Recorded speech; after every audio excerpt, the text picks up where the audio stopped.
ఈ రోజే డౌన్లోడ్ చేయండి, మీ ఫేవరెట్ షోస్ చూడండి. ఎందుకు ఇలా చేశావు? ఎందుకో అందరికీ తెలుసు కదా అన్నయ్య.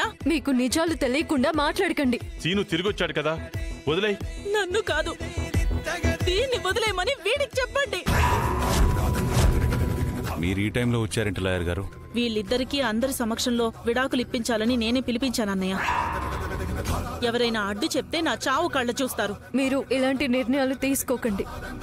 నేనే శ్రీను జీవితంలో నుంచి వెళ్ళిపోతాను.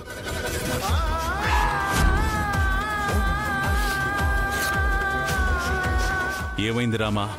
సీతమ్మ ఎంత పవిత్రమైందో ఆజ కూడా అంత పవిత్రమైంది.